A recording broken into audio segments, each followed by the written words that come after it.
ummanni walloodha dhaggeeffadhu. konkolaataa gurguddaadhaan itti duulaa jiraachuun dhagamee jira. Taatii jiran dhaggeeffadhu. Ani duruu barnoota qabnu awwaalamneerra.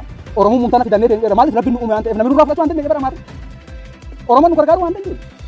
Egaa hordoftoota kee kabajamoo ummanni keenya kun bara baraan laal mootummaa darbaa dhufan cunqurfamaa akkasuma immoo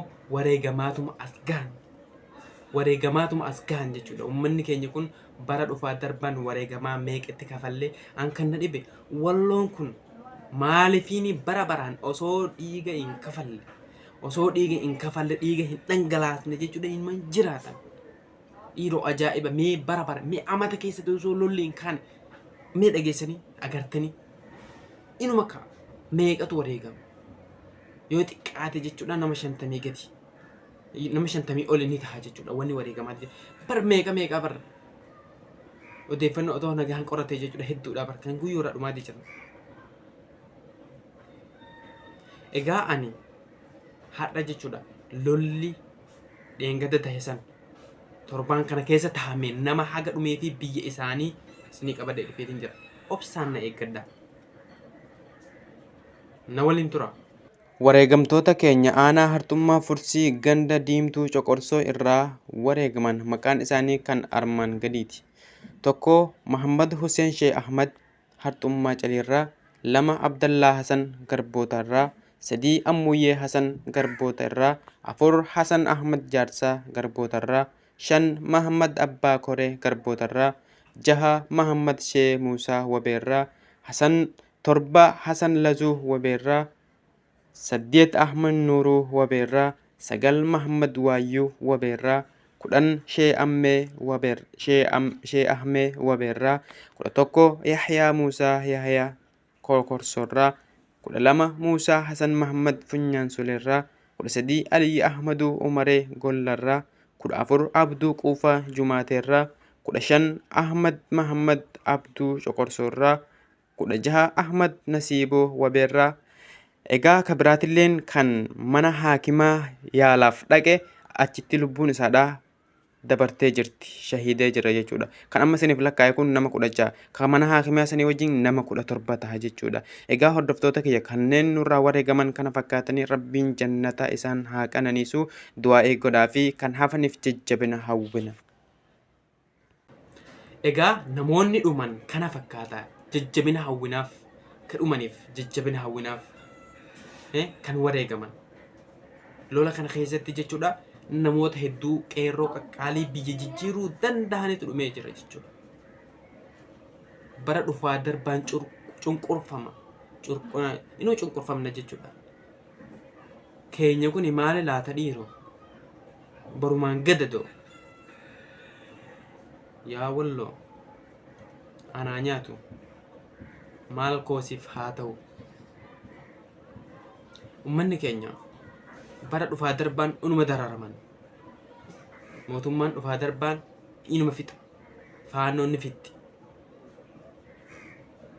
Inuma dhuman jechuudha. Walloo tanarratti walloon tun dhiiga qofaa taatee jirti. Mee biyya feete keessatti dhiigumta osoo hin buune hin bu'u bara baraan. Kan sin ajaa'ibu. Bara baraan dhiigi osoo hin buune hin hafu jechuudha. Inuma bo'o dhiigni jechuudha. Inuma dhangala'u. Maaliif keenya kun maal laata dhiiroo barumaan gadadoo. Viidiyoo isin dheeressuu osoo hin taane immoo akkasuma warri Oromoon walloo quuqama isaanii qabdan Oromoo muslimaa jechuudha kan Oromummaan isaanirraa calaqqisu kana dhumaatii isaanii isin dhagame viidiyoo tana share godhaa akka nama hunda bira ga'u.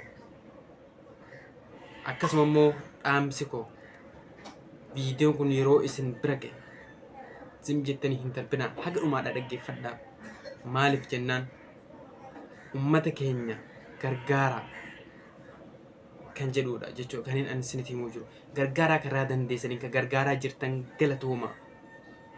Ummanni keenya dararamaati jiran akkuma viidiyoo isin agarsiise kana agartan jechuudha. Ummanni keenya kun akkuma kanatti jiran jechuudha dhugaa. Sagalee namni ta'uuf hin jiru. Waa hedduu rakkataati jiran. Ummata akkaan rakkate ummata akkaan jechuudha ibidda keessa jiran gadiin affaar waliin ilmaan emmiyyee kana jidduutti gubataati jiran bara baraan aarsaa kafalan aarsaa hagana hin jedhamne kafalan jechuudha aarsaa hagana hin jedhamne kafalan jechuudha ummanni kun ummata kana akka safaatti hin laalina orummaa isaanii akka isaan qabatanii hagana gahan jechuudha waan nama ajaa'ibu dhugaa waan nama ajaa'ibu ummatni kun ummata jaboodha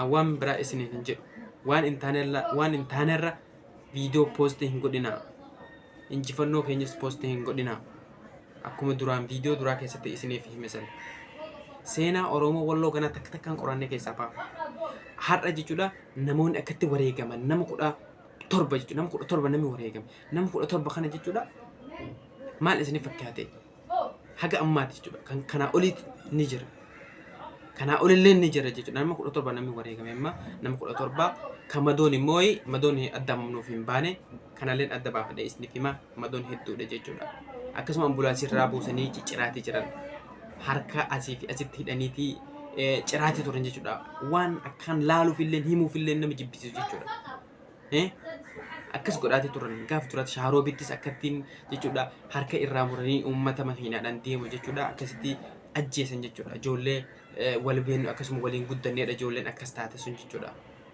qeerroo akkam biyya jiruu dandeessuudha jechuudha bara baraan aarsama kafalla dhiiroo keenya kun maaluma laata dhiiroo inshallah rabbiin furmaata haa fidu warri viidiyoo tana laaltan du'aa rabbi rakadhaa karaa dandeessanii sooshaal miidiyaa irra jechuudha sooshaal miidiyaa irratti sagalee ta'aa fi dhugaan haa baatu wanni godhamu yoo dhabame jechuudha wanni godhamu yoo dhabame dhugaan haa baatu dhugaan nuuf haa baatuuti hordoftoota koo akkanuma isin jedhe jechuudha dhugaa qabna dhugaadhaaf lolla kanaafuu ummata kana gargaaraa karaa dandeessanii karaa dinagdeetiin ka gargaaraa jirtanillee galatooma hedduu takka galatooma ka gargaaraa jirtanillee isiniin jedhe egaa seenaalee Walloo ganaa gadi buunee gadi fageenyaan isinii fida har'a wanni isinii qabadheetii dhufe jechuudha namootan wareegamee fi namootan jechuudha nurraa madoo sanillee jechuudha kan isinii fidu ta'a kana isinii fideetii dhufe akkuma dhaggeeffattanii kanaafuu kajahan hafan jajjabina hawwinaa fi kan nurraa wareegaman bilayyan keenya qaqqaalee rabbiin ija rahmataatiin isaan haa laalu warra jannataa isaan haa godhu rabbiin jechuudha qabri isaanii haa ibsuu fi biyya ofiitii fi akkasuma amantaa ofiidha amantaa fi nuti maaliif jibbanne biyyuma keenyaaf jibbamne jechuudha oromummaadhaaf jibbamne jechuudha wallootanan fudhatanii nu gashuudhaaf tan barbaadan jechuudha faanoon amma akkatti ummata fixaatee jirtu sun jechuudha kanumaaf jechuudha amaarri rafteetii jechuudha raftee hin bultu jechuudha nuti of irraaffanneetii rafaa ciisaatii jira jechuudha bakka ciistanii ka'a ummata keessaniif sagalee ta'a ummata keessan sagalee tahaa dhugaa isin jennu bakka ilaalumatti ilaaltan jechuudha akkasuma immoo nuti illee jechuudha nutti tolee injifannoo kana isinitti poosti godhaatee hin jirru jechuudha nutti toleetii miti akkasuma warri biyyaadhaa kun itti toleetii poosti godhaatee hin jiran jechuudha isinitti ergaatee hin jiran jechuudha warroonni jechuudha ijoollee Oromoodha keessattuu qeerroo Walloodha isaanitti toleetii poosti godhaatee hin jiran dirqama isaaniiti akkasuma waan goonee mee laalaa jedhaniitu waan keessa jiru laalaa jedhaniitu isinitti erganii isin poosti gootan waan hin taane irratti gadi lakkistan jechuudha sanirraa of qusadhaa isiniin jedha anu waan biraa isiniin jedhu har'a kanuma fa'aa isin qabadheetti dhufee jira inni biraadhaa jechuudha bakka jirtanii dammaqaa wal jajjabeessaa keessaa wal quba qabaadhaa lolli kun jechuudha aanaa eessa keessatti ka jalqabame aanaa Fursee keessatti harxummaa Fursee keessatti ka jalqabame akkas ta'e manni gubatee manni meeqa gubatee qabeenyi meeqa zarafame egaa ummata keenya rabbiin haa milkeessuu ija rahmataatiin rabbiin haa laaluu isiniin jedha akkasuma du'aa godhaa fi waan dhaggeeffattaniif guddaa galatoomaa haga viidiyoo biraatiin walitti deebinutti subscribe godhaa odeeffannoo guyyaa guyyaan akka isin bira gahu subscribe godhaa isin jedha egaa viidiyoo biraatiin haga walitti deebinutti nagaan jiraadhaa turtii gaarii